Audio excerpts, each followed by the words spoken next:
about 1,500 kilometres off the east coast of Australia, is a place sometimes called Paris in the Pacific. And in May, this happened.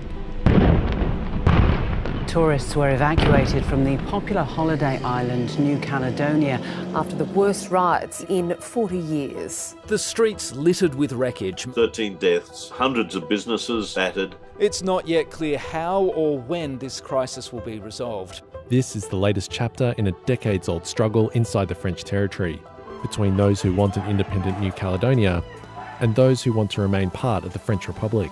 The aspiration of independence supporters is simply political and constitutional independence from what they regard as a colonising power that simply never left. The idea that France would give up its territory is hard for a big part of the population to accept. So why has this historic struggle again erupted into violence?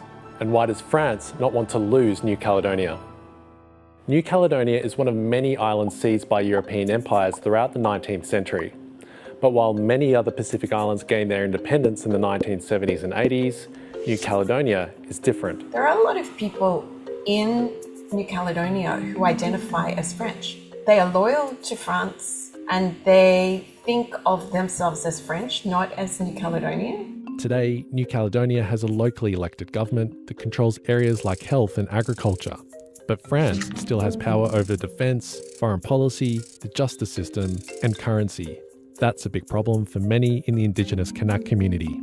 So we've been pushing for independence for New Caledonia so that we are able to manage our own affairs, just like in the other independent countries. And it's not just about control, but equality. There's still a vast gulf between the wealthy people living in the southern suburbs and the thousands of people who live in squatter settlements. And that was shown during the crisis where young people and not so young came out of the squatter settlements to attack supermarkets, to burn down the Porsche dealership, to really show that the economic, social, political gulf is very deep. Money from France underpins much of New Caledonia's economy. It gives more than €1 billion each year, about 20% of New Caledonia's GDP, with much of it going towards France's military and civil administrations there. And a lot of that funding, however unequally distributed, will likely disappear if New Caledonia becomes independent. The French ambassador says that's a decision for the people. So it's not that France is hanging onto those territories, it's the fact that there are lots of people, actually the majority, who are attached to being in the French Republic. It's estimated New Caledonia will need €4 billion to rebuild after this year's unrest. So what's in it for France to keep New Caledonia? Well, there are three big reasons. One is control of the ocean. New Caledonia gives France a massive exclusive economic zone where it can exploit natural resources. And at a time where people talk of the blue economy, of seabed resources, deep sea oil and gas, fisheries, marine biodiversity, that's an incredible resource to control. Another benefit is New Caledonia's large reserves of nickel, a precious commodity for renewable technologies and something President Macron raised on a visit last year. And then there's security. As more powerful countries turn their attention to the Pacific, France wants to be a balancing force, one that promotes a less confrontational approach to containing China's ambition. New Caledonia is key to France's argument that it is an Indo-Pacific nation and a key actor in the region. They've indeed argued that the growing competition between China and the United States, but also the economic growth in the region for the past 2 decades and its vulnerability to environmental issues and climate change, make it an area to prioritize. And France's desire to remain in the Pacific is much about power as prestige. France has always been obsessed with its international status. It constantly tries to promote the idea that France is more than a middle-sized power. But supporters of independence are more concerned about controlling their own affairs. To address the matter, New Caledonia has held 3 referendums on the issue. In 2018, 57% rejected independence. In 2020, that shrunk to 53%.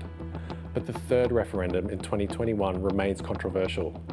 Pro-independence groups requested a delay while the Kanak community mourned people who died from COVID. When France refused, pro-independence supporters boycotted. Unsurprisingly, nearly 97% voted to stay with France, a result the independence movement rejects. Tensions radically escalated when French lawmakers tried to reform the electoral system. For years, only families who had lived in New Caledonia before 1998 could vote in local elections.